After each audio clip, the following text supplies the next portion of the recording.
When the future is already written, the present becomes the highest currency. A confession of love on a precipice where every touch is a farewell and silence screams of the inevitable. The rain against the reinforced glass of the minister's office did not sound like weather. It sounded like gravel being thrown by an angry hand, a relentless, rhythmic assault that turned the panoramic view of London into a weeping grey blur. Hermione Granger stood with her back to the room, watching the water distort the skyline. Her reflection in the dark glass was a ghost, pale, composed, the newly appointed senior undersecretary to the Minister for Magic. It was the highest position a Muggle-born had ever held at the age of 24. It was a triumph. It felt like a sentencing. Behind her, the heavy oak door creaked. It wasn't the polite, deferential knock of her assistant, nor the confident stride of Kingsley Shacklebolt. This was a silence that moved. The air in the room shifted, growing instantly colder, smelling faintly of ozone and wet wool. Hermione turned slowly. Draco Malfoy stood in the center of the office. He was not the boy she remembered, nor the hollowed-out wreckage of a young man she had seen at the trials. 5 years had cured the leather of him, turning him into something expensive, durable, and completely unreadable. He wore a black coat that absorbed the dim light of the chandeliers, cut with a precision that bordered on aggressive. He was soaked. Drops of rain clung to the ends of his platinum hair, darkening it to the color of old pewter, but he made no move to dry himself. He didn't look at her. His gaze was fixed on a point just above her left shoulder, scanning the empty air, as if reading invisible arithmetic written on the walls. "You're late," Hermione said. Her voice was steady, practiced, the voice of the ministry. But her fingers curled into her palms, nails biting into the skin. "I am precisely on time," Malfoy said. His voice was a shock, low, roughened by disuse, lacking the drawling sneer of their youth. It was a dead voice. The perimeter wards reset at 14C. Entering before would have required a magical signature trace. I prefer to remain unlogged.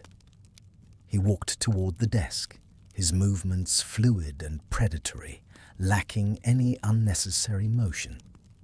He placed a single sheet of parchment on the polished mahogany. It was damp at the edges. Hermione stepped forward, ignoring the instinct that told her to keep the desk between them as a barricade. She looked at the document. Authorization for Level 5 Protective Enchantments, Lethal Capacity. Subject, Hermione Jean Granger. Contractor, D.L. Malfoy. Her breath hitched, a small, sharp sound she couldn't suppress. Level 5 was war magic. It was the kind of authorization granted only when a threat was verified, immediate and catastrophic. It allowed the caster to bypass the Geneva Conventions of wizarding law. It was a license to kill without trial. "This is ridiculous," she snapped, looking up at him. For the first time, their eyes met. Grey. Not the storm cloud grey of novels, but the flat, lifeless grey of a winter sky before the snow buries everything. There was no hatred in them. There was no mockery. There was only a terrifying clinical exhaustion. "Kingsley said I needed a security detail because of the dissenters," Hermione said, her voice rising. "He didn't say he was hiring a personal executioner, and he certainly didn't say it would be you." "The minister has his intelligence," Draco said softly. He reached into his coat pocket. Hermione's hand twitched toward her wand, a reflex honed by years of hunting him and his kind. He froze. His eyes dropped to her hand, then back to her face. A muscle feathered in his jaw. Slowly, with exaggerated care, he withdrew a silver pocket watch.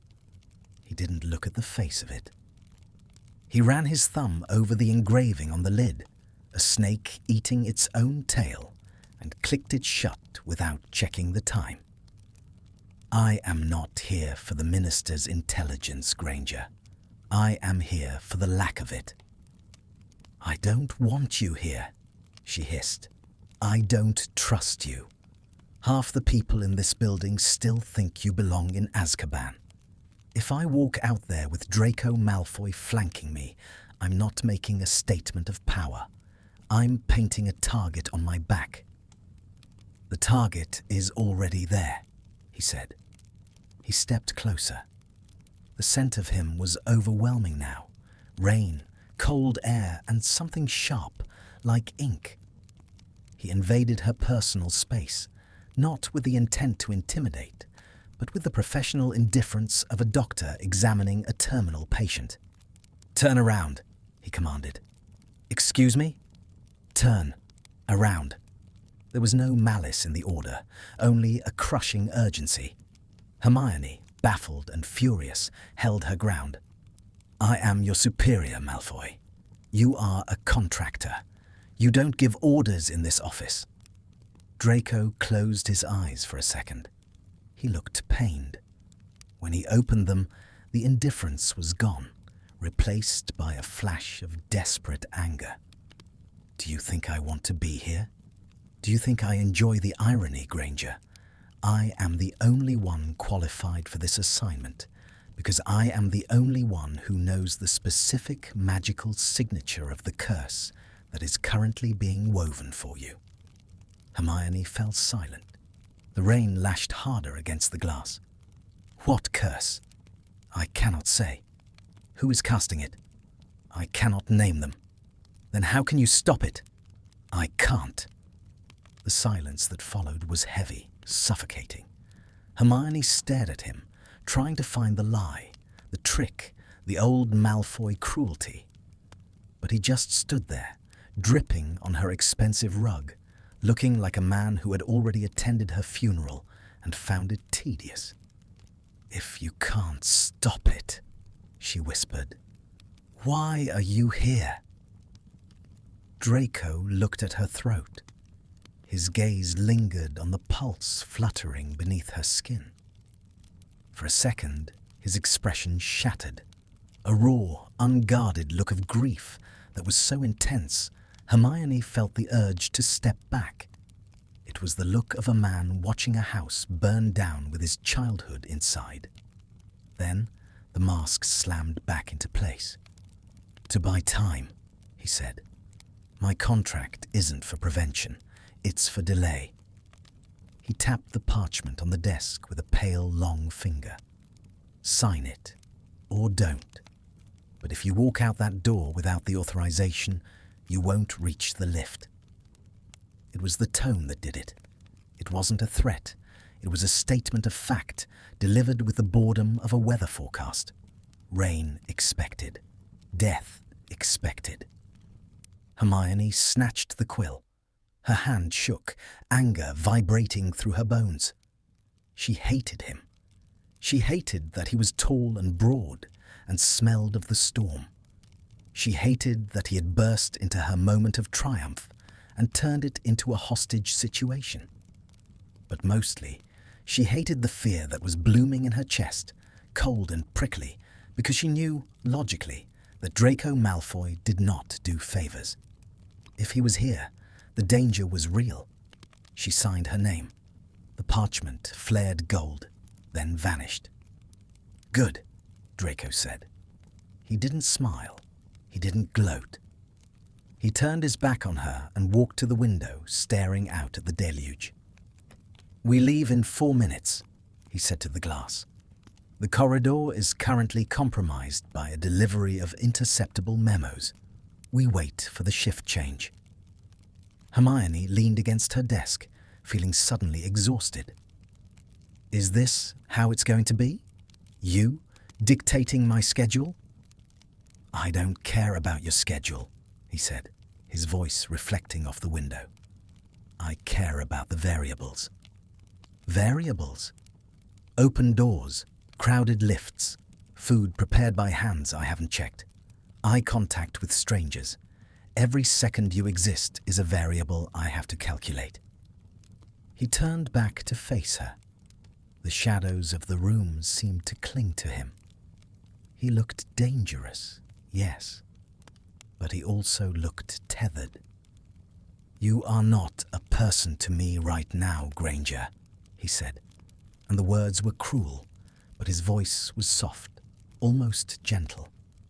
You are a collapsing probability wave. My job is to keep the structure standing for one more day. And tomorrow, she challenged, crossing her arms to hide the trembling. Draco slipped the pocket watch out again. He ran his thumb over the snake. Click, click. We don't talk about tomorrow, he said. We can't afford the luxury. He held out a hand, not to shake, not to touch. He gestured toward the door. After you, Madam Undersecretary. Hermione gathered her files. Her heart was hammering against her ribs, a frantic, living thing. She walked past him, and for a moment the air between them charged with static, the hair on her arms standing up. It was the friction of two opposite forces grinding against each other. She felt his presence behind her like a physical weight. He was close, too close. She could hear his breathing, slow and controlled. She could feel the heat radiating from his damp coat. As she reached for the door handle, his hand shot out, covering hers. His skin was ice cold. Hermione froze. The contact was shocking, electric. She looked up at him, eyes wide, lips parting in a gasp. Wait, he whispered. His eyes were squeezed shut, his head tilted as if listening to music only he could hear. 3, 2, 1. A heavy thud echoed from the corridor outside, someone dropping a stack of books. Draco opened his eyes. He removed his hand from hers. The warmth of him vanished, leaving her skin tingling and cold. Now, he said. Now it is safe. Hermione opened the door and stepped into the corridor, her legs feeling like lead. She didn't look back, but she knew he was there. A shadow in her peripheral vision, a ghost at her heels. A guardian who looked at her not with desire and not with duty, but with the terrible, heavy knowledge of exactly how she was going to die. And for the first time in her life, Hermione Granger didn't want to know the answer. The Ministry of Magic was a cathedral of bureaucracy, a labyrinth of polished black tiles and enchanted windows that lied about the weather. But for Hermione Granger, it had become a cage of gold and mahogany, measured out in the suffocating rhythm of Draco Malfoy's footsteps. It had been 7 days, 168 hours of shared breathing space. She had learned the geometry of his paranoia. It was precise, angular, and maddening. He did not walk beside her. He walked exactly 2 steps behind and 1 step to the left, a shadow cast by a sun that wasn't there. If she stopped abruptly, he didn't collide with her. He simply ceased moving, as if they were tethered by an invisible, rigid rod. Hermione sat at her desk, the morning light filtering through the enchanted window, pale, watery sunshine that Draco had adjusted with a flick of his wand upon entering, claiming the previous storm setting created acoustic interference. She reached for her quill, a handsome eagle feather she had used for 3 years. A hand, pale and veined with blue, slammed down on the parchment covering the quill. Hermione jumped, her heart hammering a frantic rhythm against her ribs. She looked up. Malfoy loomed over her, his face a mask of bored severity. He didn't look at her. He was looking at the quill as if it were a venomous snake coiling to strike. "No," he said. "It's a quill, Malfoy," Hermione snapped, her patience fraying like an old rope. "It's my quill. I've used it to sign treaties, laws, and my own birthday cards. It is not a dark artifact." "The nib is fractured," he said, his voice devoid of inflection. "Micro-fracture on the left tine. It will snag on the parchment. You will jerk your hand. The inkwell is positioned 3 inches too close to the edge. You will knock it over. So, I'll clean it up." "You will clean it up," he repeated, finally meeting her eyes. His irises were like shattered glass, sharp and unyielding. "You will cast Scourgify, but the ink is an oil-based magical blend. It will react with the residue of the cleaning charm used on the desk this morning by the maintenance crew. It will create a fume. You will cough. You will need water. You will leave the room to get it." He leaned in closer, the scent of expensive soap and cold rain invading her senses. "And if you leave this room at 09:14, Hermione, you will not come back." The use of her first name was a shock, a violation of the icy protocol he had established. It hung in the air between them, heavy and intimate. Hermione stared at him, her mouth slightly open. She wanted to argue, to scream that he was insane, that he was drowning in PTSD, hallucinating dangers in ink pots and feathers. But his hand on the desk was trembling, just barely. A minute, high-frequency vibration that travelled through the wood and into her own skin. He snatched the quill and vanished it with a silent flick of his wand. He produced another one from his coat pocket, black, sleek, utterly impersonal, and set it down. "Use this one. The inkwell stays where I moved it." He retreated to his corner of the room, to the high-backed chair he had claimed, and pulled out the silver pocket watch. Click, click. Hermione picked up the black quill. It felt cold. She looked at him, at the sharp line of his jaw as he stared at the wall. "How do you know?" she whispered. "How can you possibly know the ink would react?" "I don't know it would," he said softly, not looking at her. "I know it has." The silence that followed was thick enough to choke on. Hermione went back to work, but the words scurried around her mind like trapped rats. "I know it has." He spoke of the future in the past tense. By midday, the atmosphere in the office was liquid tension. Every time Hermione moved, she felt the weight of his attention. It wasn't the lecherous gaze of men she had dealt with in the past, nor the admiring glances of the public. It was the gaze of a bomb disposal expert watching the timer. It made her skin prickle. It made her hyper-aware of her own body, the way her skirt shifted when she crossed her legs, the stray curl falling into her eyes, the sound of her own swallowing. She felt safe, and she felt utterly violated. "Lunch," she announced, standing up. "I'm going to the canteen, unless the sandwich is going to explode." Draco stood up instantly, buttoning his jacket. "The canteen is acceptable. The pumpkin juice is not. Stick to water." They walked to the lifts. The corridor was bustling.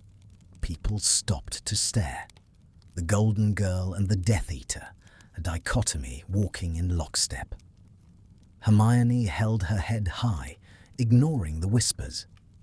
Draco ignored them too, but in a different way.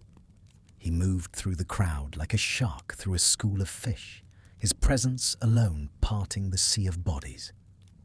They entered the lift. It was empty. The golden grills slid shut, sealing them in a golden box. The lift lurched downward. Hermione grabbed the rail. The space was too small. Draco stood by the control panel, rigid. The air in the lift grew warm. "You're standing too close," she murmured, staring at her reflection in the brass doors. "Standard protective radius," he replied automatically. "There is no one here, Malfoy. There is us." He turned his head slightly. In the distorted reflection of the brass, she saw him looking at the back of her neck. "You missed a button," he said. "What?" "On your blouse, the second one from the top." Hermione looked down, flushing. Indeed, in her rush this morning, she had missed a button. It wasn't revealing, but it was disorderly. Her hands flew up to fix it, fumbling with the fabric. "Stop," he ordered. His hand shot out, catching her wrist. His fingers were long, strong, and dry. The contact sent a jolt of electricity straight up her arm, settling heavy and hot in her stomach. "Don't fix it now," he said, his voice dropping an octave. "The mechanism of the lift is unstable today. If you lean back to adjust your collar, and the lift jerks." "Oh, for God's sake!" Hermione ripped her hand away, anger flaring bright and hot. "Stop it! You are obsessed. You are seeing ghosts in the machinery, Draco. I am not going to die because of a button. I am not going to die because of a quill." She turned on him, backing him against the wall of the lift. "You are suffocating me. You're not protecting me. You're haunting me. Do you have any idea what it feels like? To be watched like a petri dish. To have my every movement calculated and found wanting." Draco didn't flinch. He let her yell. He looked down at her, his grey eyes darkening. The lift hummed around them, a descending note of tension. "You think I enjoy this?" he asked. His voice was terrifyingly quiet. "You think I want to know the drag coefficient of your robes? You think I want to know exactly how many seconds it takes for the light to leave your eyes?" Hermione froze. The breath caught in her throat. Draco stepped off the wall. He loomed over her, consuming the space, consuming the air. He raised a hand, and for a heart-stopping second, she thought he would strike her. Instead, his hand hovered near her face, trembling. He traced the air an inch from her cheek, outlining her jaw without touching skin. It was a phantom caress, desperate and reverent.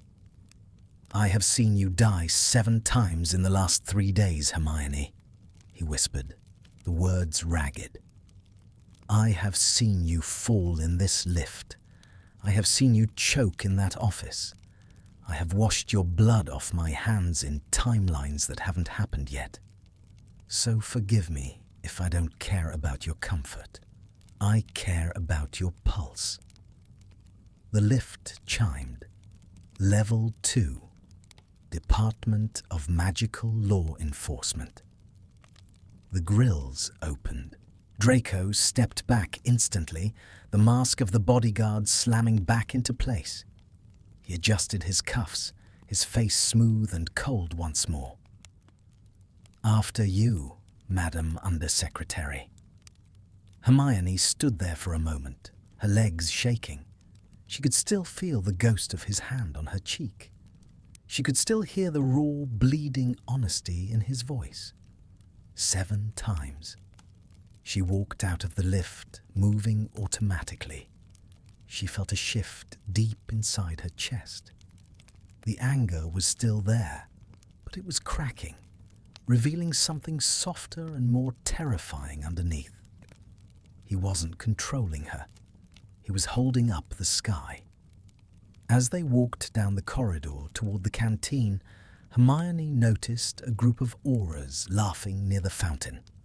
One of them, a tall man with broad shoulders, waved at her. "Hermione, over here!"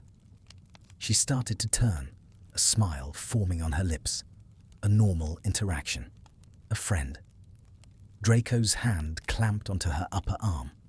It wasn't a gentle guide. It was a vice grip. He yanked her to the left, hard, pulling her behind a large stone pillar, just as a heavy levitated crate of files above the aura's heads snapped its magical tether. Crash. The crate smashed into the stone floor exactly where Hermione would have been standing if she had turned to wave. Papers exploded like confetti. Ink bottles shattered, spraying black liquid like shrapnel.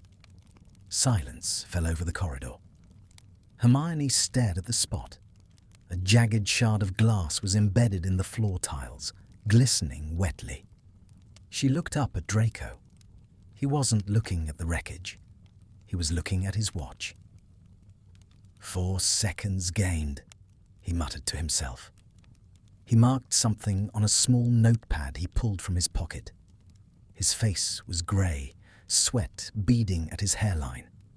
He looked like a man who had just run a marathon. He looked down at her, his hand still gripping her arm. The adrenaline was humming between them now, a physical bridge. "Are you injured?" he asked. "No," she breathed.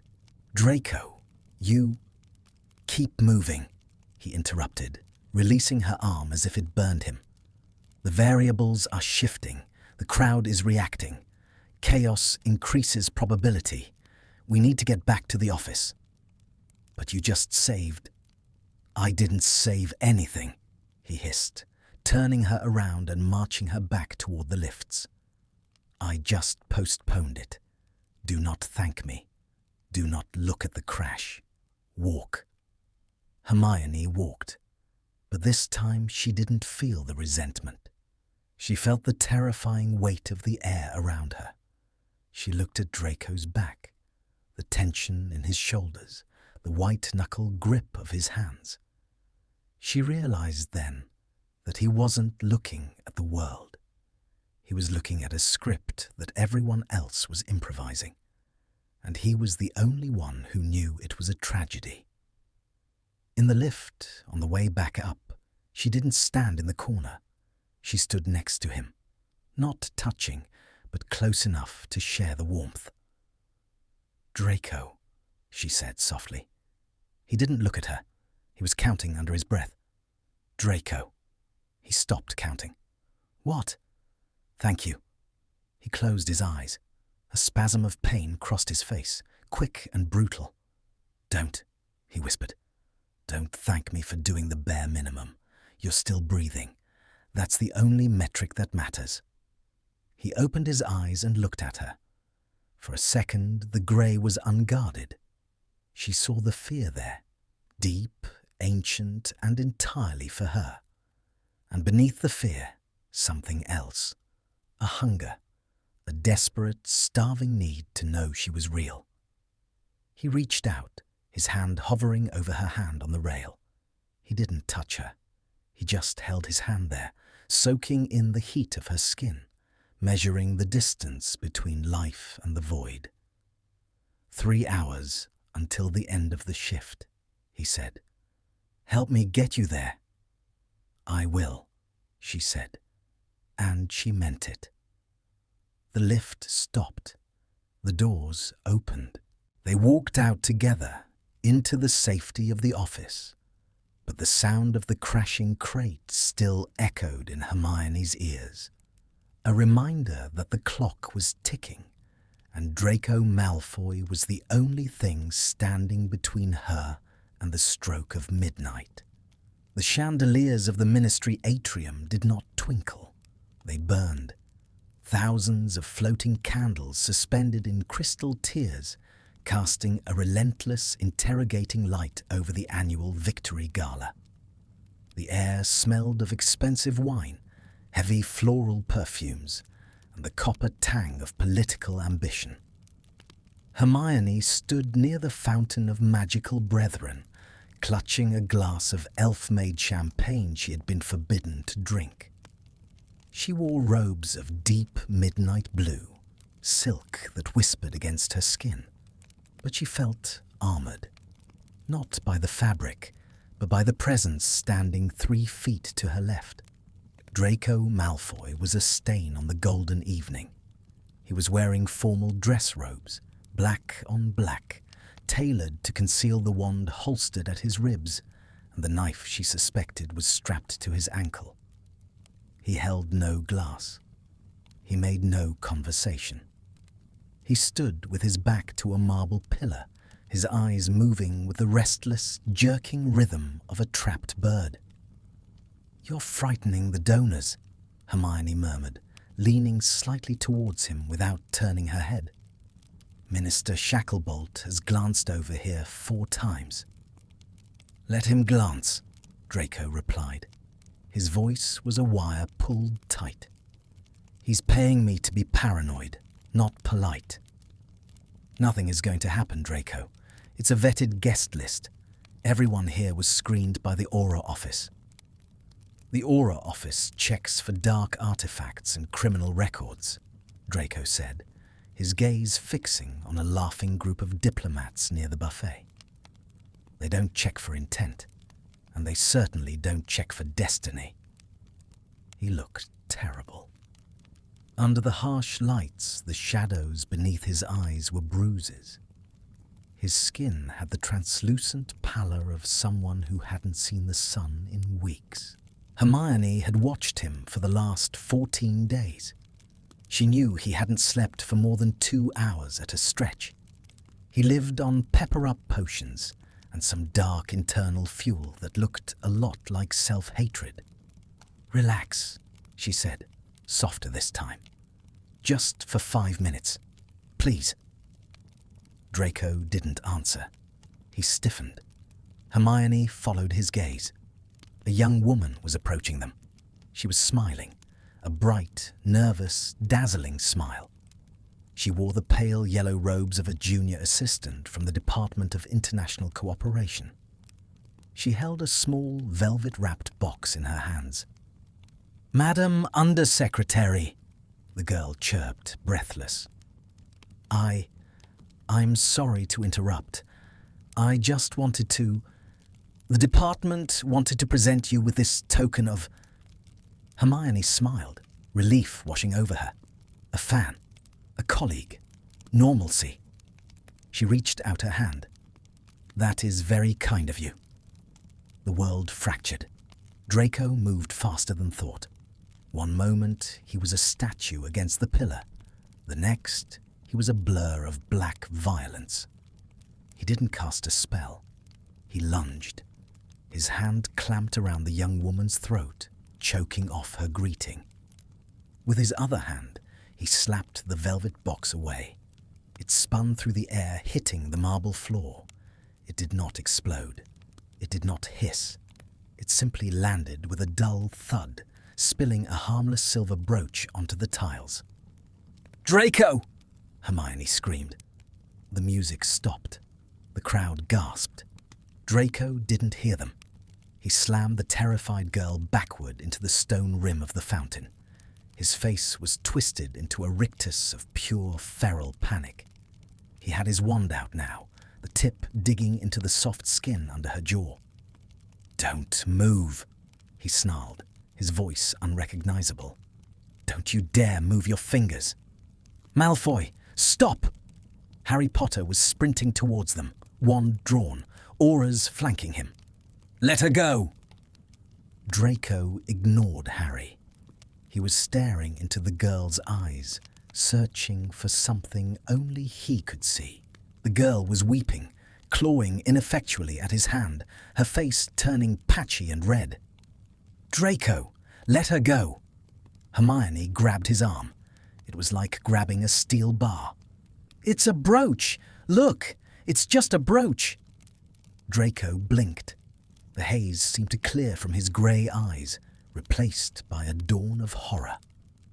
He looked at the girl, gasping, terrified, innocent. He looked at the harmless silver pin on the floor. He looked at Harry Potter's wand pointed at his chest. He released her. The girl collapsed, coughing and sobbing. Draco stepped back, his hands shaking so violently he almost dropped his wand. He looked at Hermione. For a second, she saw the crumbling of his soul. He looked like a man who had woken up from a nightmare, only to find he was the monster in the room. He choked out. "Stand down, Malfoy," Harry barked, stepping between Draco and the girl. "Now!" Draco didn't argue. He didn't defend himself. He turned and walked away. He didn't run, but his stride was uneven, frantic. He shoved past a shocked Kingsley Shacklebolt and disappeared through the side doors leading to the service corridors. "Hermione, are you okay?" Harry asked, reaching for her. Hermione stared at the doors where Draco had vanished. Her heart was pounding, but not with fear for herself. She felt a cold, sinking dread in her stomach. "I have to go." "Hermione, wait! He's dangerous. He just attacked." "He's my responsibility," she snapped, gathering her skirts. "Handle the girl, Harry. Apologize. Fix it." She ran. She found him in a small, disused anteroom off the main corridor, a place where house elves usually staged the catering. It was dark, lit only by the moonlight filtering through a high window. Draco was hunched over a utility sink in the corner. The sound was unmistakable. He was retching. Dry, heaving sobs that racked his entire frame. He had discarded his jacket on the wet floor. His white shirt was soaked with sweat, clinging to the sharp blades of his shoulders. Hermione stopped in the doorway, the noise of the gala fading into a dull buzz behind her. Draco. He didn't turn. He gripped the edges of the porcelain sink until his knuckles were white. He spat into the drain, then turned the tap on, splashing freezing water over his face, gasping for air as if he were drowning. "Go away," he rasped. His voice was wet and broken. "Get Potter. Tell him to arrest me. It doesn't matter." "It was a brooch," Hermione said, stepping into the room. She closed the door, sealing them in the dark. "She was an intern, Draco. She admired me." "I know." He spun around, and the raw anguish on his face stopped her dead. Water dripped from his chin, mixing with the sweat.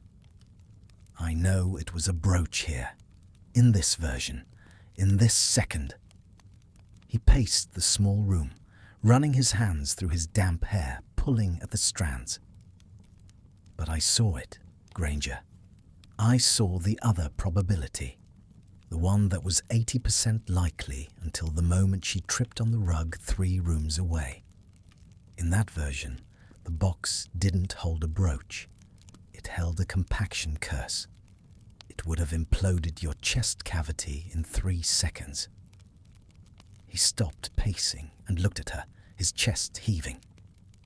"I saw you die," he whispered. "I saw her hand you the box, and I saw you smile, and then I saw you fold inward like a piece of paper. I felt the spray of your blood on my face. It was real. It was real." Hermione stared at him. The air in the room felt suddenly very thin. "But it didn't happen," she said softly. "Because I stopped it," he shouted, his voice cracking. "Or I thought I did. Or I don't know anymore." He slumped against the wall, sliding down until he was sitting on the dirty tiles, his head in his hands. "The timelines are bleeding together. I can't tell the memory of your death from the reality of your life. Every time I look at you, I see a corpse." Hermione moved before she made the decision to move. She crossed the room and knelt in front of him. The floor was cold and damp, ruining her silk robes, but she didn't care. She reached out and took his hands. They were freezing, trembling uncontrollably. "Draco," she said. He flinched, trying to pull away. "Don't touch me. I'm dangerous. Potter was right. I'm losing it." "No," she said firmly, tightening her grip. "You're not losing it. You're carrying it." She looked at his hands, the hands that had the dark mark on one arm and her life in the other. "You saved me," she said. "I assaulted an innocent girl. You reacted to a threat that was real to you. You chose my safety over your own sanity." Draco lifted his head. His eyes were red-rimmed, hollow. "It's not enough," he whispered. "I bought you maybe 12 hours with that stunt. The probability shifted. The universe is correcting itself. The death I stop today will try to find another way tomorrow." "Then we deal with tomorrow," she said. "You don't understand," he said, his voice dropping to a terrifying whisper. "The cost keeps going up. Today it was my reputation. Tomorrow it might be my freedom. Soon it will be..." He stopped. He looked at her throat again. "What?" Hermione asked. "What will it be?" He shook his head. He pulled one hand free from hers and reached into his pocket. The watch. Click. He stared at the face of the watch. He didn't show her, but his expression crumpled. "We have to go," he said, standing up abruptly and pulling her with him. The moment of vulnerability was being shoved behind the wall of efficiency, but the wall was cracked now. Hermione could see the light shining through. "Go where?" "My safe house," he said. "The ministry is compromised. My outburst, it changed the variables. You are no longer safe in public." "Draco, I can't just leave. I have a job. I have..." He grabbed her shoulders. His grip was desperate, bruising. "Hermione," he said. "Please." It was the first time he had said "please" without sarcasm. It was a plea from a man standing on the edge of a cliff. "The probability of you surviving the night in your apartment is 0, he said. 0. I can't watch you die tonight. I can't do it again." Hermione looked at him. She saw the madness and the method. She saw a man who was dismantling himself piece by piece to build a shelter for her. She realized, with a jolt that felt like falling, that she wasn't just his assignment. She was his penance. She was the only thing keeping him tethered to the earth. And she realized something else. She trusted him, not the auras outside, not Harry. She trusted this broken, shaking, terrifying wizard who saw the future and chose violence to change it. "Okay," she whispered. Draco let out a breath that sounded like a sob. He nodded once. "Okay." He picked up his jacket, shaking off the dust. He checked his wand. The mask slid back into place, the cold, efficient bodyguard, but his hands were still shaking. "Take my arm," he said. "Side-along apparition. The wards won't let us, but I have a back door key." Hermione took his arm. He felt solid, real. "Draco?" "Yes?" "I'm sorry," she said. He looked at her, confused. "What for?" "For not knowing," she said.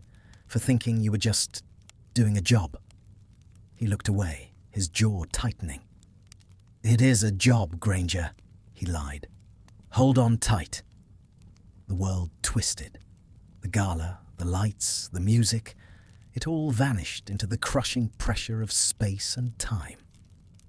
Hermione closed her eyes, and in the darkness between places, she felt Draco shift his grip, his hand sliding down to cover hers, holding on as if she were the only thing preventing him from disappearing completely.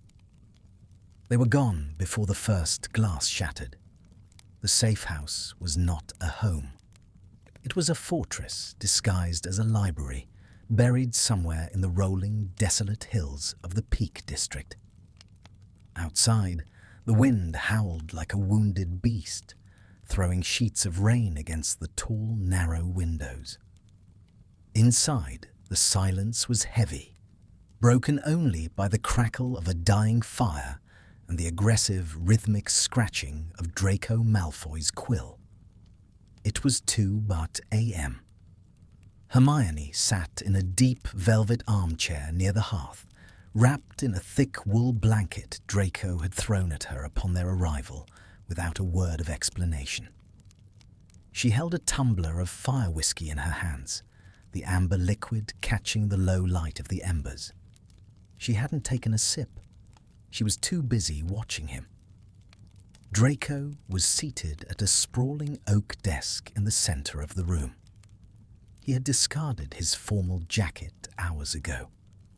His tie hung loose around his unbuttoned collar, and his sleeves were rolled up to his elbows, revealing the faint, faded scars of Sectum Sempra slicing across his forearm like white lightning. He looked wrecked.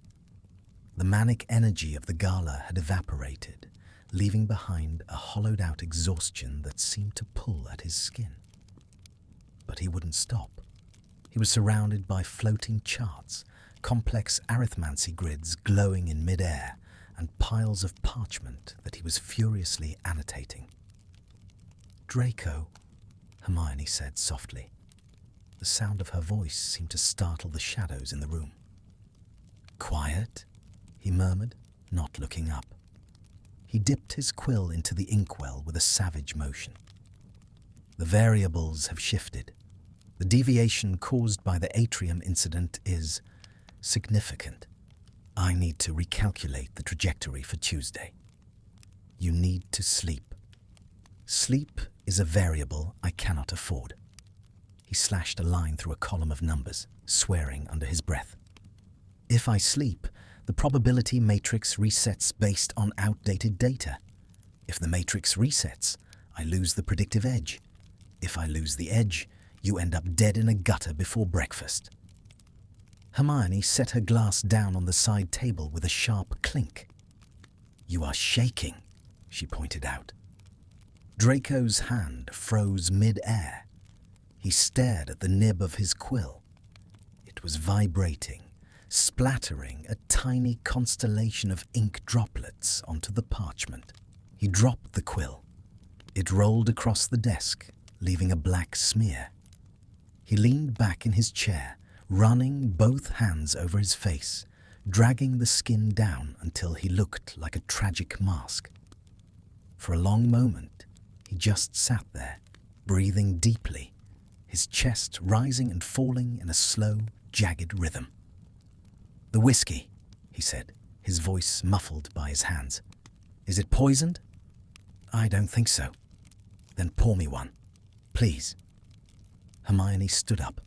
Her legs felt heavy, the adrenaline of the evening finally settling into a deep fatigue. She walked to the decanter on the sideboard, poured a generous measure into a crystal glass, and carried it to the desk. Draco lowered his hands. His eyes were bloodshot, the grey irises dull and clouded.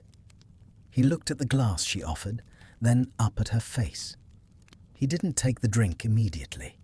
He looked at her hand holding the glass. "You have a bruise," he noted quietly. Hermione looked down at her wrist. There was a faint purple mark where he had grabbed her to apparate. "It's nothing," she said. "It's sloppy," he corrected, his voice laced with self-loathing. "I used too much force. Force implies a lack of control. Lack of control leads to errors." "You got me out, Draco. That's not an error." He finally took the glass. Their fingers brushed, a fleeting, cold contact that sent a shiver down Hermione's spine. He didn't drink. He just held the glass, staring into the amber depths as if reading the future in the alcohol. "You asked me why I'm doing this," he said, his voice low. "Back at the ministry." "Yes. I told you it was a job." "I know you lied." Draco swirled the liquid. "Do you know what arithmancy is, Granger, at its core? It's the magic of numbers, probability, structure." "It's the magic of consequence," he corrected. "It's the understanding that every action creates a ripple. Most people see the splash. I see the wave before it hits the shore." He took a long sip of the whiskey, wincing as it burned his throat. After the war, I couldn't stop seeing them. The waves. I would look at my mother and see the exact date of her funeral. I would look at a building and see the ruins it would become in 50 years. It's not a gift. It's a diagnosis. He looked up at her, and the vulnerability in his eyes was devastating. When the contract for your security came up, I looked at your file. I didn't want to take it, but then I ran the numbers, and I saw the date. It was so close, Hermione. It was so fixed. He stood up, restless, moving to the window to stare out at the storm. His back was to her, a silhouette against the weeping glass. I tried to calculate a way to stop it, to prevent the assassination entirely, but the math, it wouldn't resolve. The event has too much mass. It's like a black hole. It pulls everything towards it. He turned his head slightly, his profile sharp and pale in the candlelight. So, I stopped trying to prevent it, and I started trying to stretch the time before it happens. I am stealing seconds from the universe, one by one. And tonight, I almost lost the count. Hermione walked around the desk. She stopped a few feet away from him. The distance between them felt charged, filled with the static of unsaid things. "You didn't lose it," she said. "We are here. I am here." Draco turned fully to face her. He leaned back against the window frame, the cold radiating off the glass behind him. He looked at her with a strange, weary softness. "You are here," he repeated. "For now." "Why me?" she asked. It was the question that had been haunting her. "Why do you care? You hated me. You spent years wishing I didn't exist." Draco let out a dry, humorless laugh. "Hate is a passion, Granger. It requires energy. I ran out of that a long time ago." He looked at her, his gaze traveling from her face to her hands, then back to her eyes. "And perhaps," he whispered, "I am tired of watching things die. Just once, I would like to see something last." The silence returned, but it wasn't heavy anymore. It was intimate. The storm outside felt a world away. Here, in the circle of candlelight, there was only the smell of old paper, wood smoke, and the scent of him. Rain and expensive soap, and something uniquely Draco. He finished his whiskey in one swallow and set the glass on the windowsill. "Go to sleep, Granger. There's a bedroom down the hall. The wards are strongest there." "What about you?" "I have work to do." He gestured vaguely at the floating charts. "Draco," she said, "you're barely standing."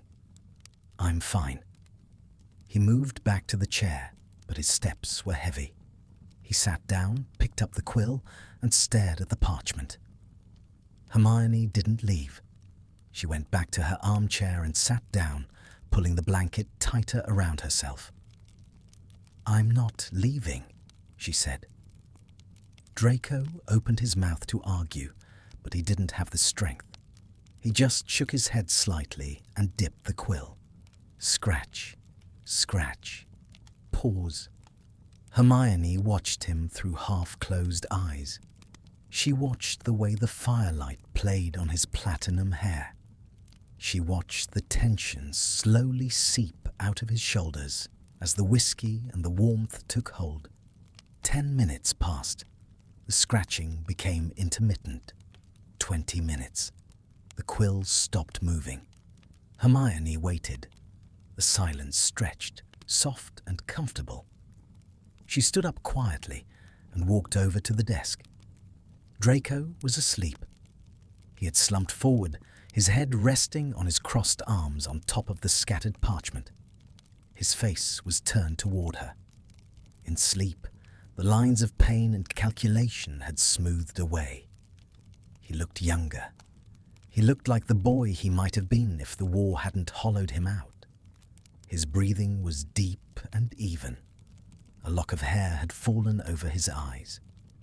Hermione stood over him, her heart aching in a way she didn't understand. She felt a sudden, overwhelming urge to touch him, to brush that hair away, to put her hand on his shoulder and offer some kind of comfort that words couldn't carry. She reached out. Her fingers hovered inches from his temple. She could feel the warmth of his skin. She stopped. Lying next to his hand, dangerously close to the edge of the desk, was the silver pocket watch. It was open. Hermione looked at the face. It didn't have numbers. It didn't have hands. It had a single golden thread that was slowly, inexorably unwinding from a spool. The thread was frayed, thin, looking as though it could snap at any moment. And at the end of the thread, engraved in tiny, terrified letters, was a date. October 31st. Hermione's breath hitched. That was Halloween. That was 3 weeks away. She looked back at Draco's sleeping face. He wasn't just counting days. He was counting the remaining length of her life. A tear slipped from her eye, hot and fast. She wiped it away furiously. She didn't touch him. Instead, she reached for the blanket she had been using. Gently, with the care one might use to cover a bomb that might explode if jostled, she draped the wool over his shoulders. Draco stirred. He murmured something unintelligible, a name perhaps, or a spell, and shifted, turning his face into the crook of his arm. He didn't wake. Hermione stepped back. She looked at the man who was trading his sanity for her survival. The man she was supposed to hate. The man who was currently the only thing standing between her and the end of the thread.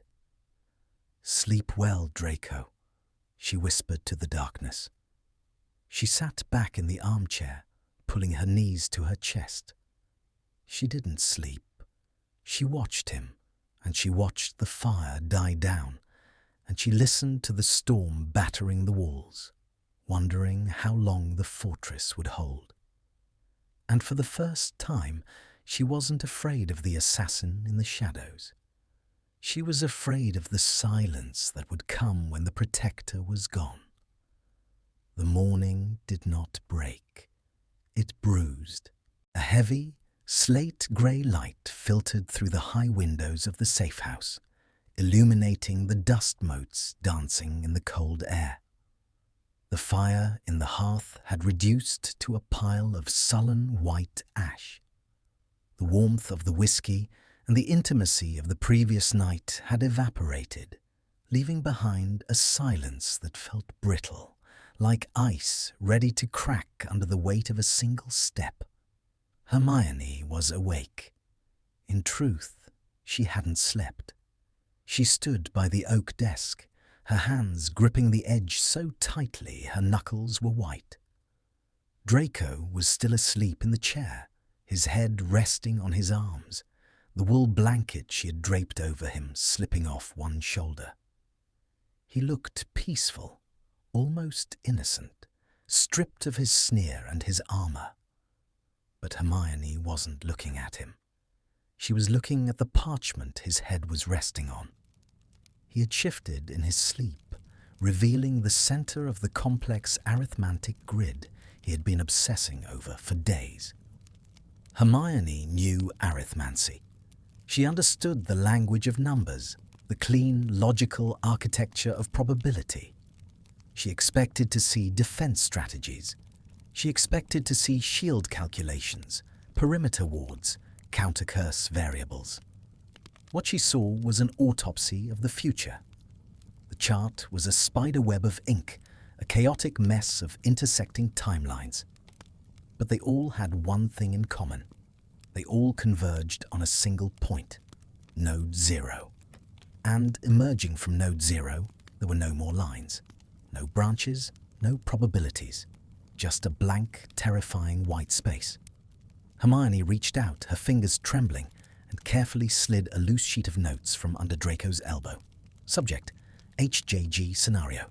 14A, poison, manticore venom. Countermeasure: Bezoar concentrate. Result: failure. Death delayed by 4 minutes. Scenario 22B, curse, sectum sempra variant. Countermeasure: vulnerary chant. Result: failure. Death delayed by 12 minutes. Scenario 89C, mechanical failure. Lift. Countermeasure: arresto momentum. Result: survival temporary. Secondary impact at 14:02. Conclusion: the event is fixed. The timeline is self-correcting. The subject is a walking paradox.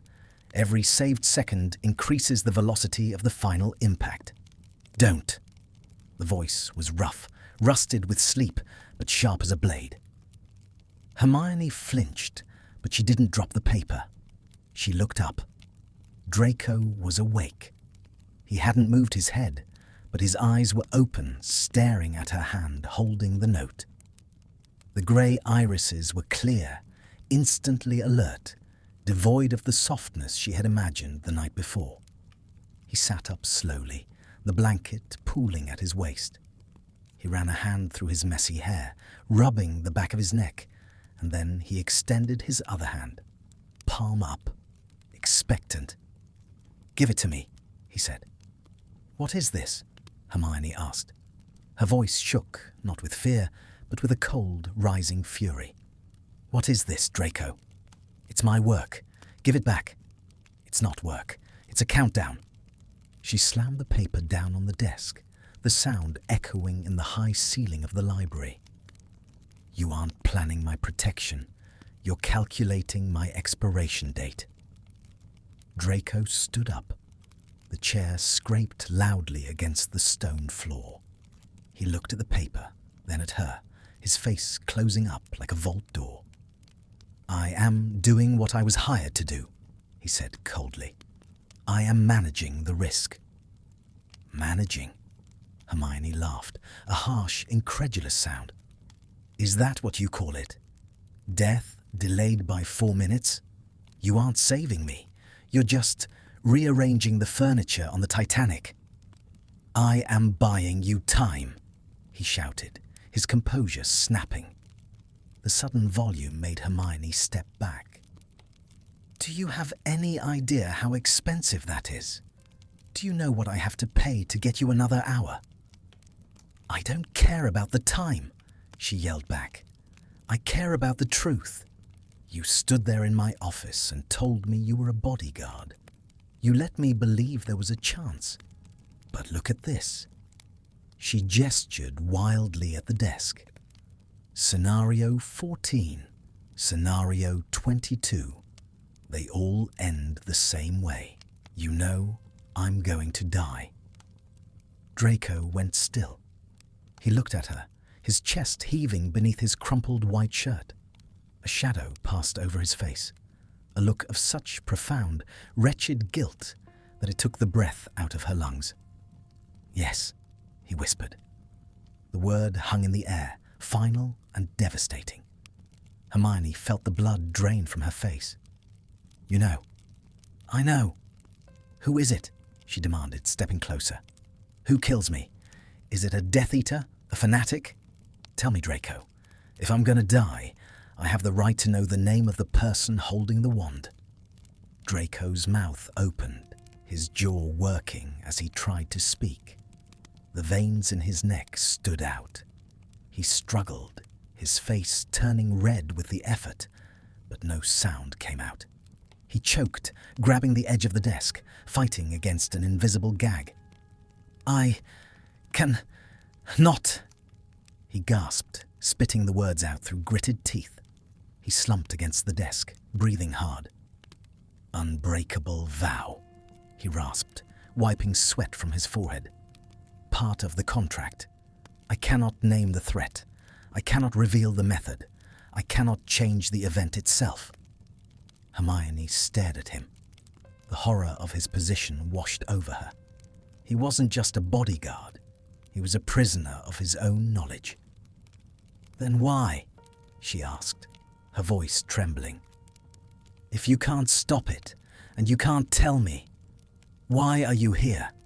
Why are you torturing yourself? Why are you torturing me with this illusion of safety?" Draco looked at her. He looked tired, so incredibly tired. "Because the alternative was letting it happen yesterday," he said quietly. He walked around the desk, closing the distance between them. He didn't touch her, but he stood close enough that she could smell the stale whiskey and the fear on him. "You think I want this?" he asked.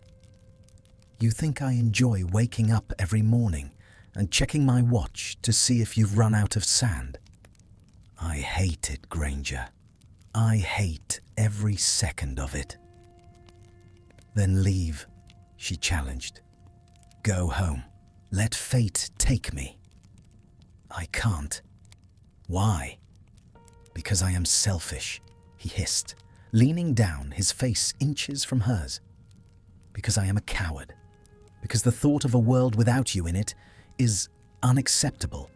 Not because I like you. Not because we're friends. But because you are the only thing in this godforsaken world that makes sense. You are the constant. If you die, the equation breaks. And if the equation breaks, I have nothing left." He pulled back, turning his face away as if ashamed of the admission. Hermione stood there, her heart pounding against her ribs. It wasn't a declaration of love. It was a confession of dependency. He was using her life as an anchor for his own sanity. "You're using me," she said, her voice hollow. "You aren't protecting me for my sake. You're doing it for yours. You're keeping me alive like a pet that you're not ready to put down yet." Draco flinched. The insult landed. He stiffened, the cold mask sliding back into place, freezing the vulnerability out of his eyes.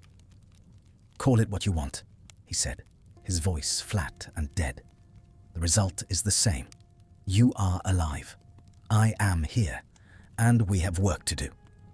He turned back to the desk and began gathering the scattered papers. He shoved the notes about her death into a leather folder, hiding the evidence of his futility.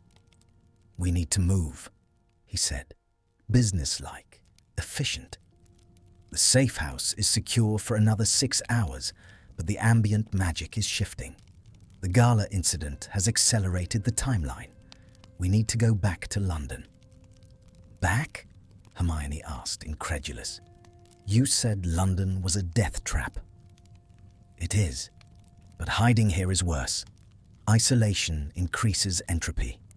In the city, I can use the chaos. I can use the crowds as shields." He snapped the folder shut and looked at her. The connection they had shared in the semi-darkness last night, the shared whiskey, the blanket, the silence, was gone. In its place was a vast, icy distance. He was the contractor again.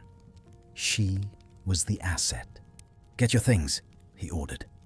"We leave in 10 minutes. "And if I refuse?" Draco paused. He looked at her, and for a fleeting second, the grey eyes were filled with a terrible, aching sadness. "Then you die today," he said, "and I fail." He walked past her toward the door, his shoulder brushing hers. He didn't stop. He didn't look back. Hermione stood alone in the center of the room. She felt cold, colder than she had ever felt in her life. She looked at the empty desk where the map of her death had been spread out moments before. She realized then that the safety she had felt with him was a lie. He wasn't building a wall around her to keep the monsters out. He was building a glass case to keep her in, just to watch her breathe for a little while longer. She was walking toward a cliff, and Draco Malfoy wasn't there to catch her. He was just there to count the steps. She wiped a tear from her cheek, angry and hot. She wouldn't cry for him. She wouldn't cry for herself. If she was going to die, she would do it with her eyes open. She would force him to look at her, not as a variable, not as a node, but as a woman. 10 minutes, she whispered to the empty room. She turned and went to pack her bag. The trust was broken, shattered into 1,000 sharp pieces. But the dependency remained.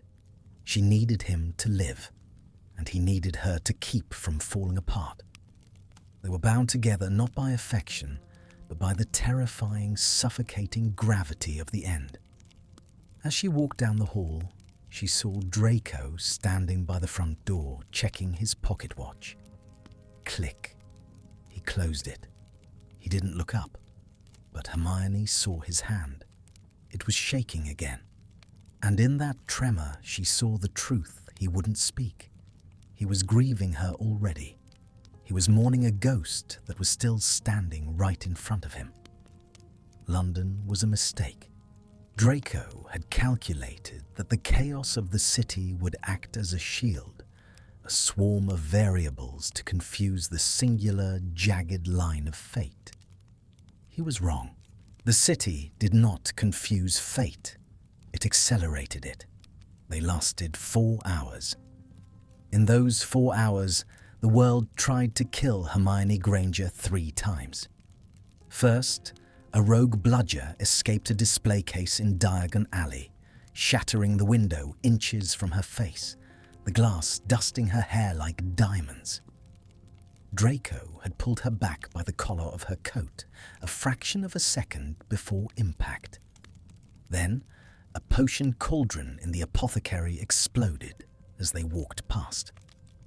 Draco shielded her with his body, taking the spray of boiling acid on the back of his dragonhide coat, the leather hissing and smoking.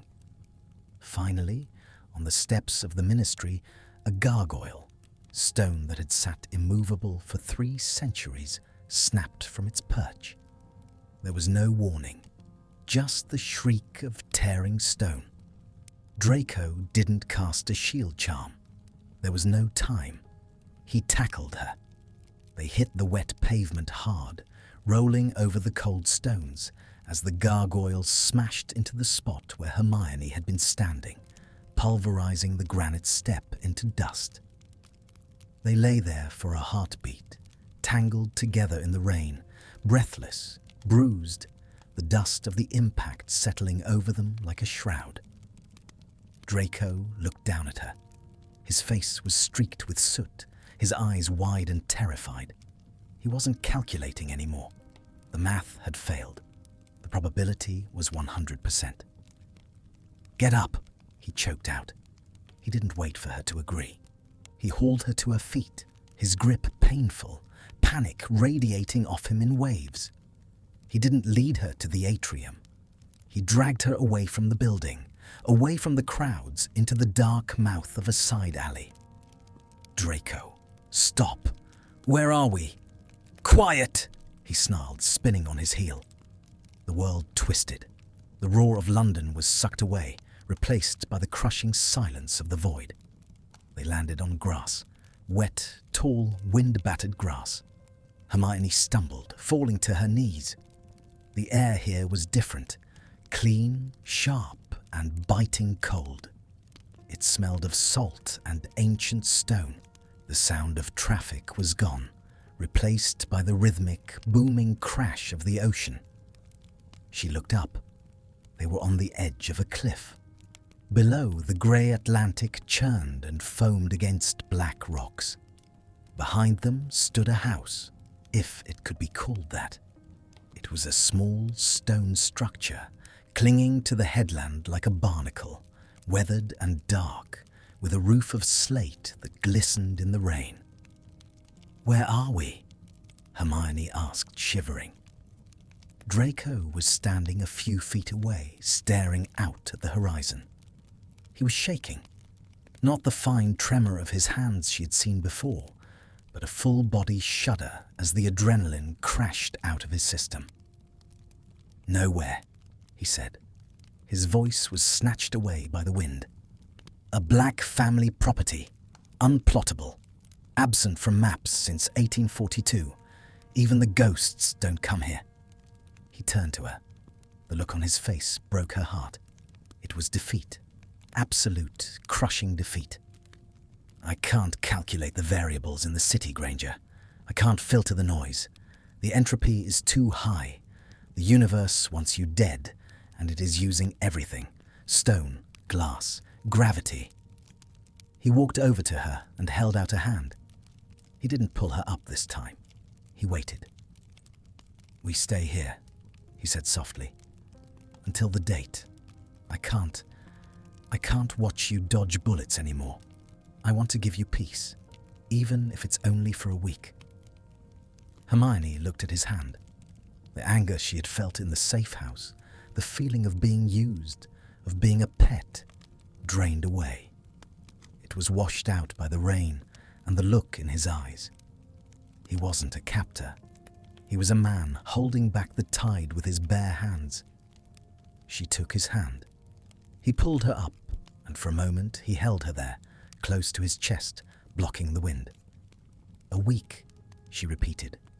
6 days, he corrected automatically. They went inside. The house was small, consisting of one large room with a stone hearth and a narrow staircase leading to a loft. It was sparsely furnished, dusty but dry. Draco moved through the space with a ghost-like efficiency, lighting the fire with a flick of his wand, banishing the dust, warming the air. He didn't speak. He didn't look at his watch. For the first 2 days, they existed in a strange, suspended silence. The conflict of the ministry, the politics, the war, it all felt like a dream.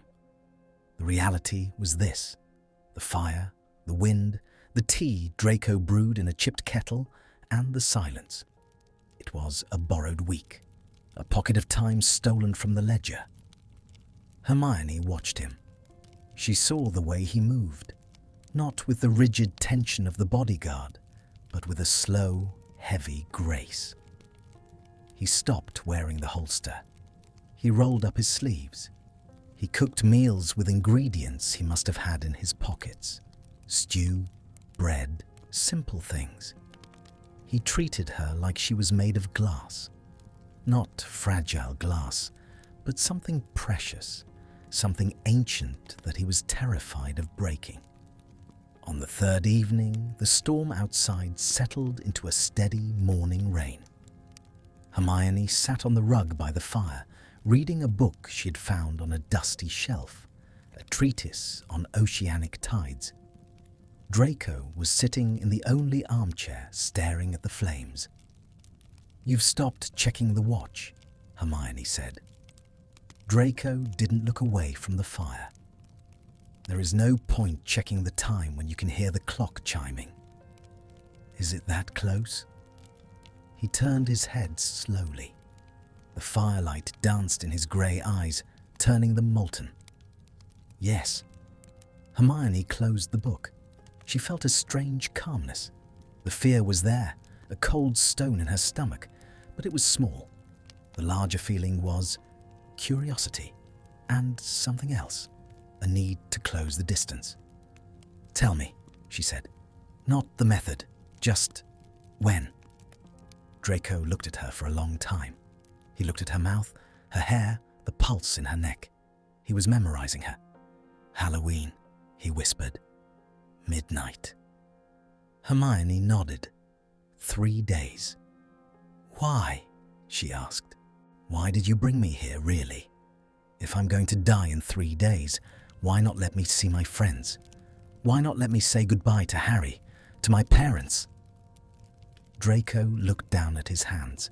He rubbed the scar on his forearm. "Because I am selfish," he said again. "I told you. That's not the whole truth." "It is." He looked up, his expression raw. "If you go to Potter, you will try to fight it. You will try to be a hero. You will spend your last hours strategizing, researching, fighting a battle you cannot win. You will die exhausted. You will die afraid. He leaned forward, his elbows on his knees. I wanted you to rest. I wanted your last days to be quiet. I wanted you to be warm. Hermione stared at him. Her chest ached. He had stolen her from the world not to possess her, but to grant her a mercy she wouldn't have granted herself. He knew her better than she knew herself. He knew she would have died fighting. He wanted her to die living. You're not a bodyguard, Draco, she said softly. You're a hospice nurse. A bitter smile twisted his lips. I'm a ferryman, Granger. I'm just rowing the boat. Hermione stood up. She walked over to the armchair. Draco stiffened, watching her. She didn't stop until she was standing between his knees. She reached out and touched his face.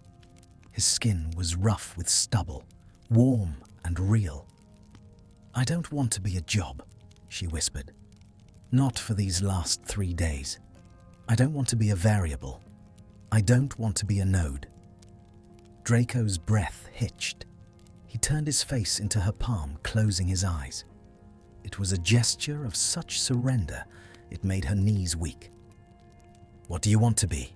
He asked, his voice barely audible. I want to be the reason you're doing this, she said. I want you to admit it. Draco opened his eyes. He looked up at her, and the walls came down. The arrogance, the sneer, the Malfoy pride. It all crumbled into dust. You are, he rasped. You are the reason. You are the only reason. He reached up and gripped her waist. His hands were desperate, holding onto her as if she were the only solid thing in a dissolving universe. I have loved you, he said, the words tearing out of him. Since the moment I saw you punch me in the face in 3rd year.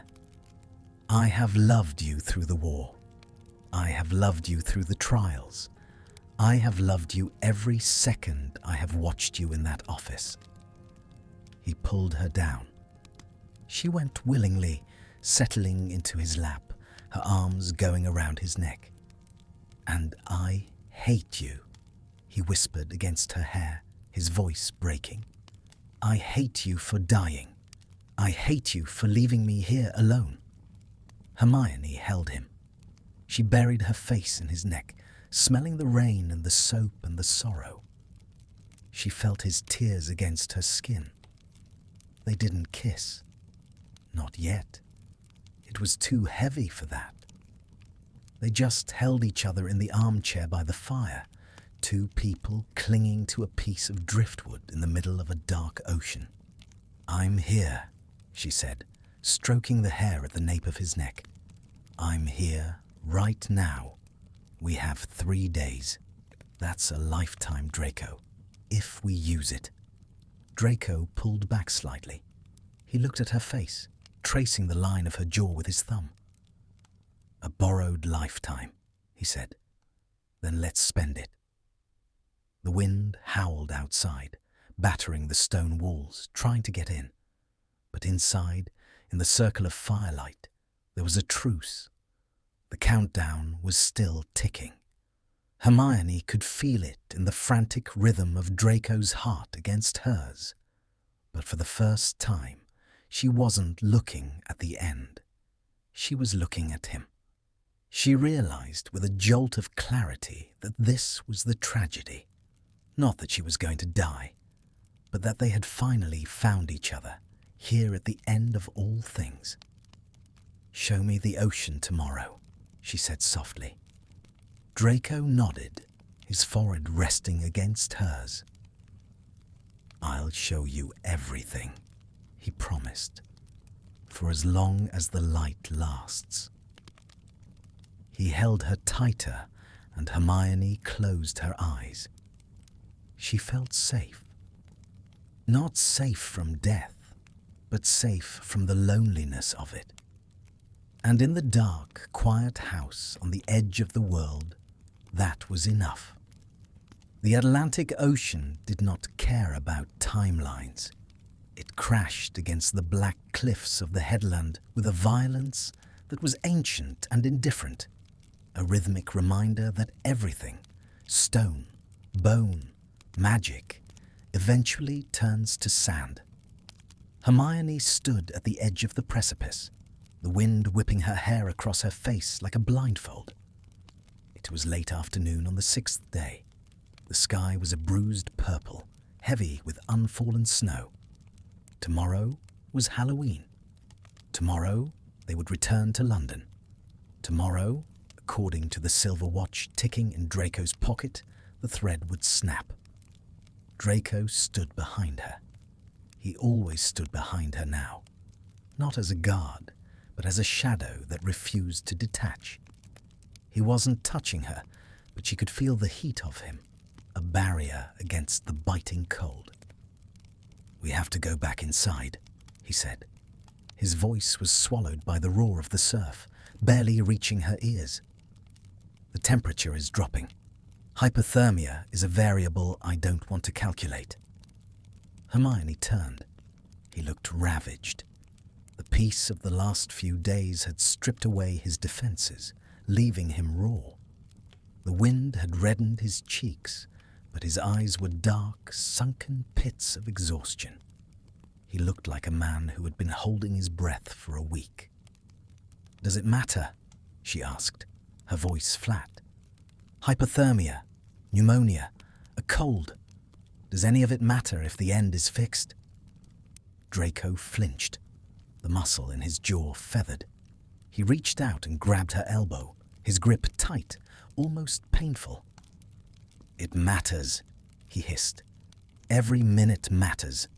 Do not devalue the time I have bled for." He pulled her away from the edge, guiding her back towards the stone house. They moved in silence, a grim procession of two. Inside, the air was still and warm, smelling of wood smoke and the dried herbs hanging from the rafters. Draco went immediately to the table where his equipment lay. The leather holster, the wand polishing kit, the vials of potions, blood replenishing, pepper up, essence of dittany. He began to pack them away with terrifying mechanical precision. Hermione watched him. The sight of him putting the armor back on was physically painful. It was the end of the dream. The reality of the minister's office was leaking back into the room, cold and bureaucratic. "Stop," she said.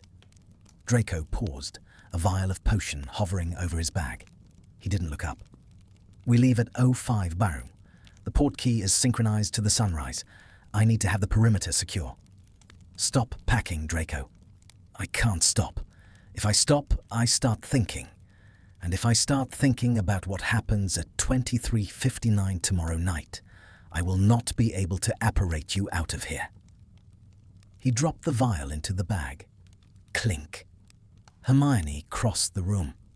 The wooden floorboards creaked beneath her feet. She reached the table and placed her hand over his. His skin was ice cold, his fingers trembling with a fine, high-frequency vibration. "Look at me," she commanded. Slowly, painfully, he lifted his head. The look in his eyes broke her. It wasn't fear. It was grief. It was the hollow, devastating grief of a widower who hasn't yet lost his wife. He was looking at her like she was already a memory. "I am not dead yet," she whispered. "You might as well be," he choked out, pulling his hand away from hers as if she had burned him. He turned his back on her, gripping the edge of the table. "I can see it, Granger. I can see it on you. The mark. It's tightening." "Then don't look at the mark. Look at me." "I can't separate them." He spun around, slamming his hand onto the wood. "Do you think I haven't tried? Every time I look at your throat, I see the curse. Every time I look at your chest, I see the impact. I am haunted by a ghost that is still breathing." The silence that followed was thick, heavy with the sound of the wind howling outside. The fire crackled, a sharp, sudden sound. Hermione took a step closer. The air between them was charged, electric with the tension of the last month. The arguments, the silence, the shared terror. "You said you stole time," she said softly. "You said you bought me days." 42, he rasped. 42 days since the contract started. I stole them from the universe. I cheated death 42 times. "Then don't waste the last one," she said. She closed the distance. She reached up and took his face in her hands. His stubble was rough against her palms. He tried to pull away, his eyes squeezing shut, a groan of protest rising in his throat. "Hermione, don't. Please. I can't do this, and then lose you. It will destroy me." "You're going to be destroyed anyway," she whispered, her thumbs tracing the sharp line of his cheekbones. "We both are. Let's be destroyed together." She pulled his head down. He didn't resist. He collapsed. When his lips met hers, it wasn't a kiss. It was a collision. It was desperate, hungry, and terrified. There was no gentleness in it, no slow exploration. It was the frantic, bruising contact of two people trying to merge into one entity to escape the inevitable. Draco's arms went around her, crushing her against him. He lifted her off the floor, his hands tangling in her hair, pulling her head back to deepen the kiss. He tasted of salt and whiskey and despair. Hermione wrapped her legs around his waist, clinging to him. She needed to feel the weight of him. She needed to feel the solid, undeniable reality of his body against hers to prove that she was still here, still alive, still capable of wanting. He carried her to the rug in front of the fire. He didn't lay her down gently. They fell together, a tangle of limbs and heavy breathing. The clothes were in the way. Buttons were fumbled, fabric tore, a sound that seemed incredibly loud in the quiet house. Draco was frantic, his hands roaming over her skin as if checking for injuries, mapping her body with a desperate urgency. When skin finally touched skin, the shock of it made them both gasp. He was hot, burning with a feverish intensity that frightened her. "Draco," she breathed his name against his neck. "I'm here," he growled, burying his face in the crook of her shoulder. "I'm here. I've got you." He moved over her, bracing himself on his forearms. He looked down at her. His hair fell into his eyes, wild and messy. His chest was heaving. He looked at her nakedness not with lust, but with a terrifying reverence. He traced the line of her ribs with a trembling finger. "Finite," he whispered. "It's all so finite." "Not now," she said, reaching up to pull him down. "Don't count now. Just feel." He kissed her again, and this time there was a sob in it. The love-making that followed was a battle against time. It was urgent and uncoordinated, driven by the knowledge that the clock was ticking in the other room. Every touch was a goodbye. Every kiss was a seal on a memory he would have to carry alone. Draco moved with a desperate rhythm, driving into her as if he could anchor her to the earth with his body alone. Hermione met him, matching his desperation, her nails digging into his shoulders. She cried. She couldn't help it. Tears streamed down her face, mixing with the sweat on their skin. "Look at me," he commanded, his voice raw.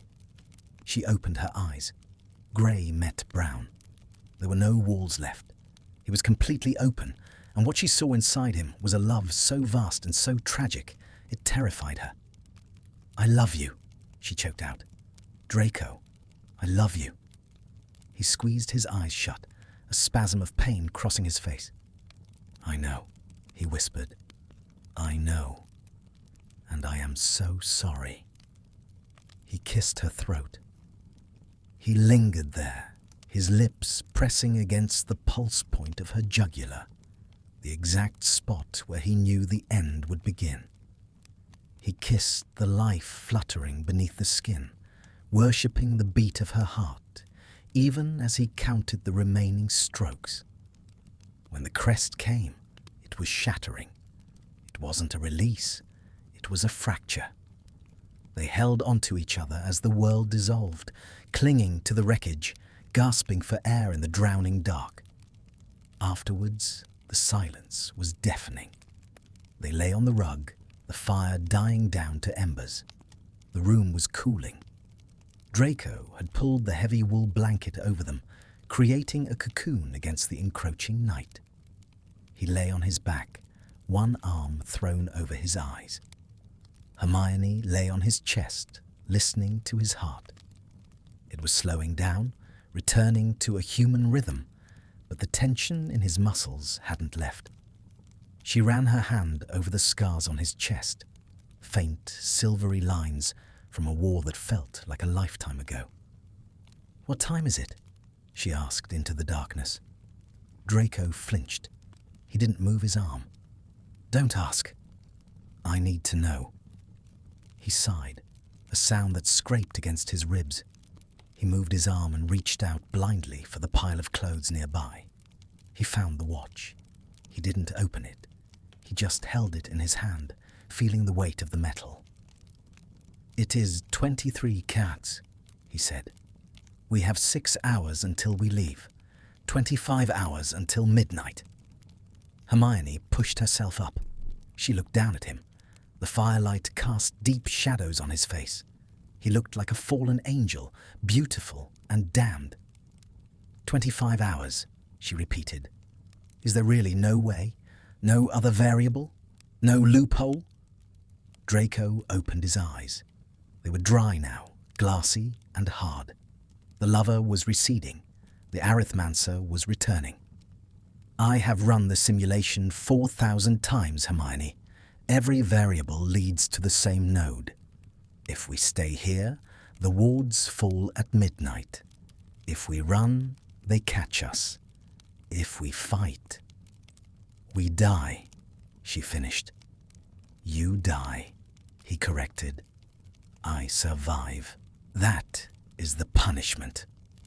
He sat up, the blanket falling to his waist.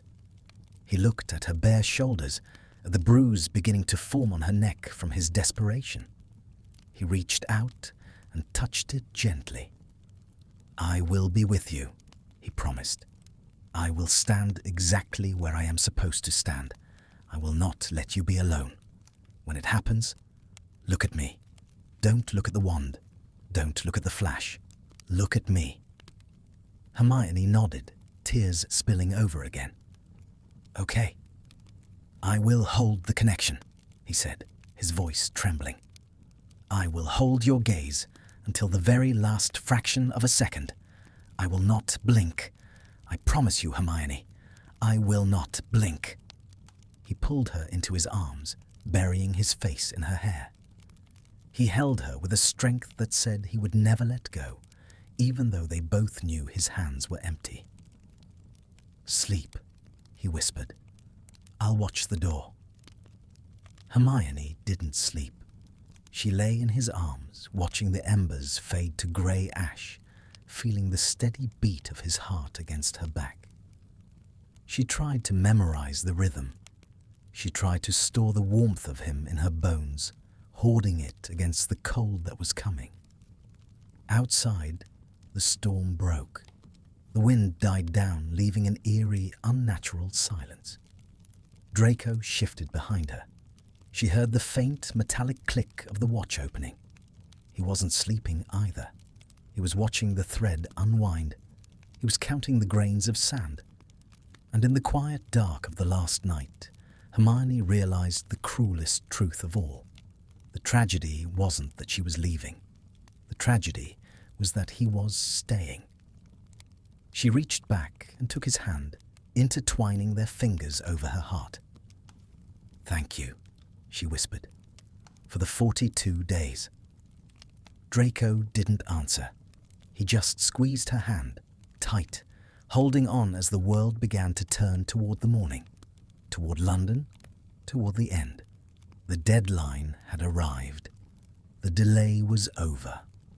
The Ministry of Magic was dressed for a funeral, though it believed it was dressed for a celebration. It was Halloween. The atrium was a riot of floating pumpkins, streaming orange ribbons, and enchanted bats that swooped low over the heads of the commuting workers. Laughter echoed off the polished black tiles, a sound that felt sharp and discordant, like glass breaking in a cathedral. Hermione Granger walked through the crowd, her head high. She wore black. Not the mourning black of a widow, but the severe, commanding black of a senior undersecretary. Her robes were pressed, her hair pinned back in a tight, intricate coil that pulled at her scalp. She looked untouchable. 2 steps behind her, to the left, walked Draco Malfoy. He was a ghost in a suit. His face was pale, drawn tight over the bones, his eyes fixed on the back of her neck. He moved with a lethal fluidity, his hand hovering near the lapel of his jacket where his wand was holstered. But he wasn't scanning the crowd for threats. He wasn't checking the corners for shadows. He was done checking. He knew exactly where the shadow was. They reached the golden grills of the lift. The crowd parted for them, not out of respect, but out of an instinctive aversion to the cold air that seemed to radiate from Malfoy. He pressed the button. Level 1. Minister's office and support staff. The doors slid shut, sealing them in the brass box. The noise of the party cut out instantly. "You're breathing too fast," Draco said. His voice was devoid of emotion, a flat line of professional observation. "I'm trying," Hermione whispered, staring at her reflection in the metal doors. She looked terrified. "Draco, Don't speak." He stepped closer, invading her personal space, blocking her view of her own fear. "Conversation increases heart rate. It dilutes focus. We are 7 minutes from the event horizon." He reached into his pocket and pulled out the silver watch. He didn't look at it. He held it in his palm, feeling the vibration of the gears. They were spinning wildly now, a frantic, mechanical heartbeat that matched his own. Click. He closed his fist around it, silencing the sound. 7 minutes, she repeated. The lift jerked to a halt. The cool female voice announced the floor. They walked down the long, carpeted corridor. It was empty. The administrative staff had been dismissed early for the holiday. The silence was absolute, heavy with the scent of beeswax and old parchment. They reached the heavy oak door of her office, the same door where, 42 days ago, he had walked in and told her she was a collapsing probability wave. Draco opened the door. The office was exactly as he had foreseen. The rain was lashing against the panoramic window, a grey curtain shutting out the world. The fire in the grate was low, casting long, dancing shadows across the rug. The inkwell on the desk was positioned exactly 3 inches from the edge. It was a stage set, and the actors had finally arrived. Hermione walked to her desk. She moved stiffly, like a marionette. She went to sit down, but Draco's voice stopped her. "No." She froze. "Stand by the window," he said, facing the door. Hermione turned to him. Her eyes were wide, swimming with tears she refused to shed. "Why?" "Because that is where you are standing in the vision," Draco said. He was standing by the door, his hand resting on the brass handle. He checked the lock. It was engaged. It wouldn't matter. If you sit, the trajectory changes. If the trajectory changes, it might not be clean. Hermione let out a small, choked sob. She walked to the window. She stood with her back to the rain, the grey light framing her silhouette. She looked small against the vastness of the storm. Draco walked over to her. He stopped a foot away. 5 minutes, he said. He began to check her. He wasn't checking for weapons. He was checking for perfection. He reached out and smoothed a wrinkle on her shoulder. He adjusted the collar of her robes, ensuring it sat perfectly straight. He tucked a loose strand of hair behind her ear, his fingers lingering on the soft skin of her temple. It was the intimacy of a valet dressing a queen for her execution. "Who is it?" Hermione asked. "You can tell me now. It's too late to change it."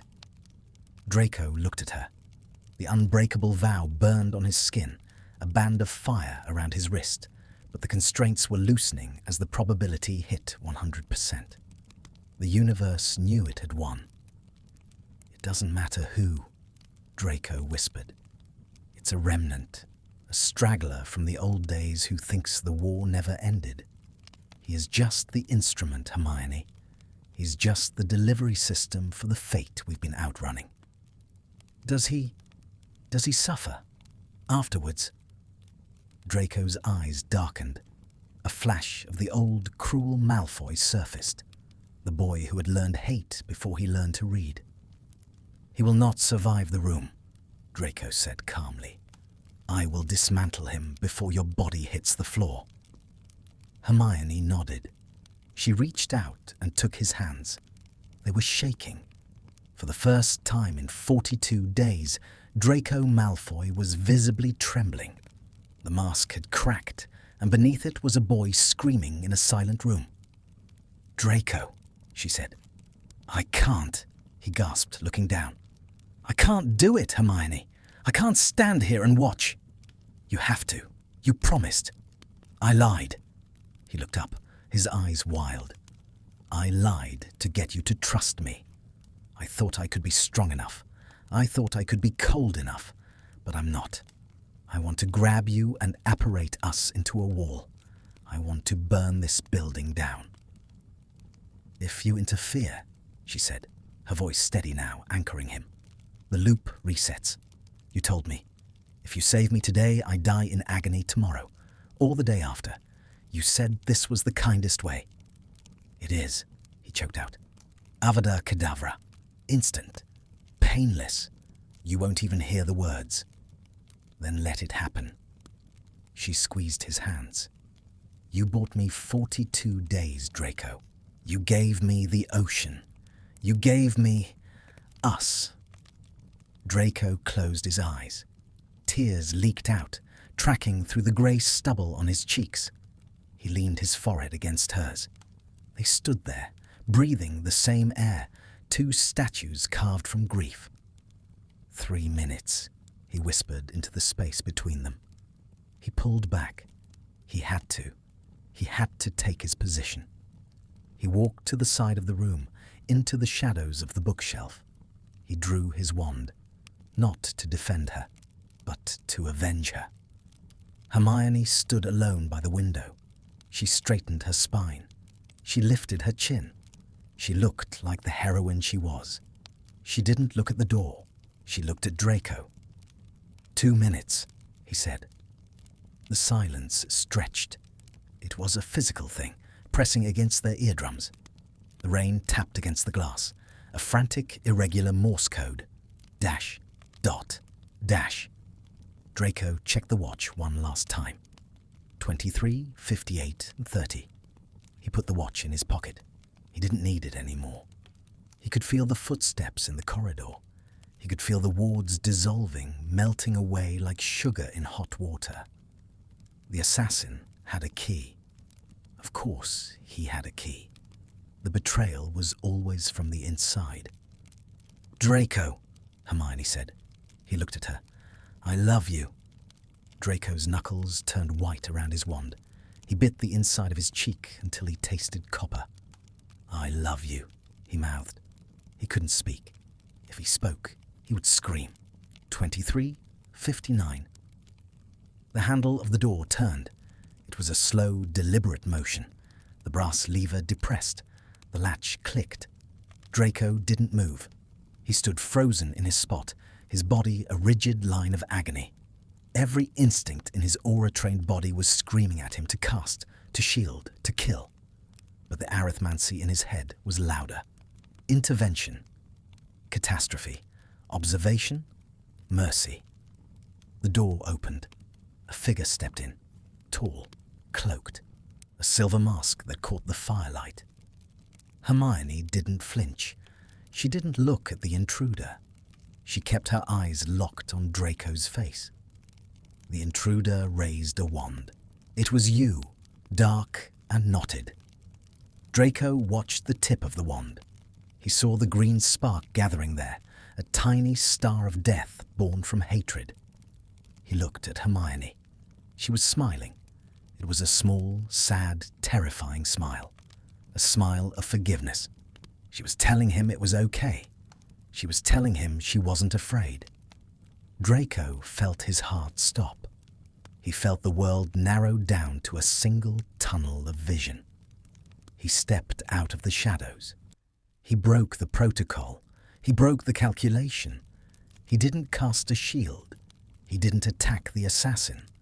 He walked to her. In the second it took for the intruder to inhale the breath required for the incantation, Draco crossed the room.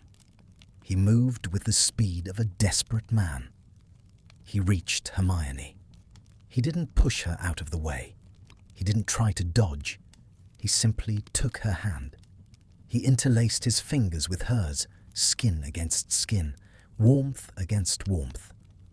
He stood beside her, shoulder to shoulder, facing the green light.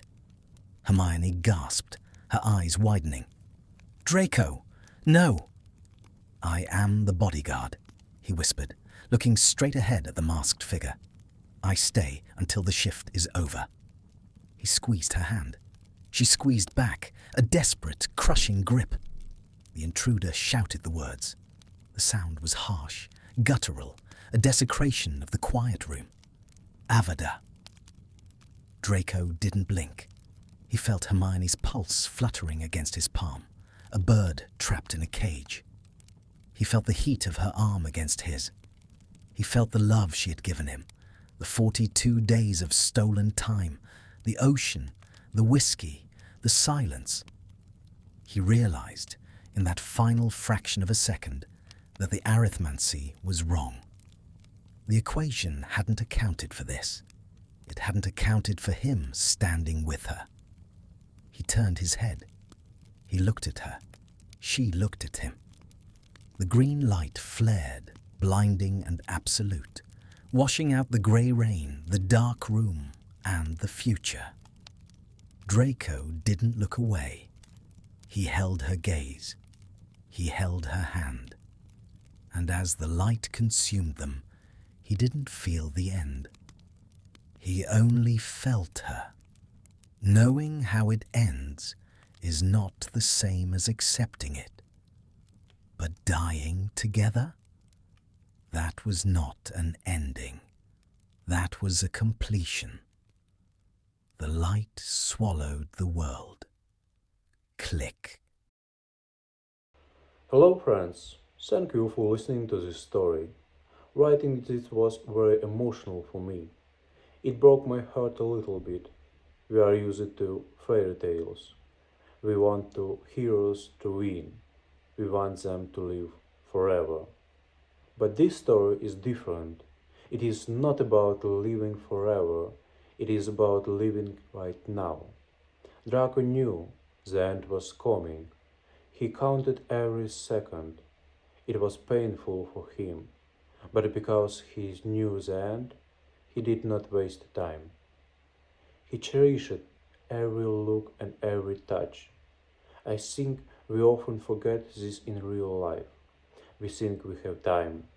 We say, I will say I love you tomorrow, or I will be happy next week. But Draco and Hermione show us the truth. The time is now. The law is now. The ending is said yes, but they were not alone. They held hands in the dark. And I think sometimes being together is more important than being safe. Please do not wait for tomorrow. Love today. Thank you for being with me on this journey.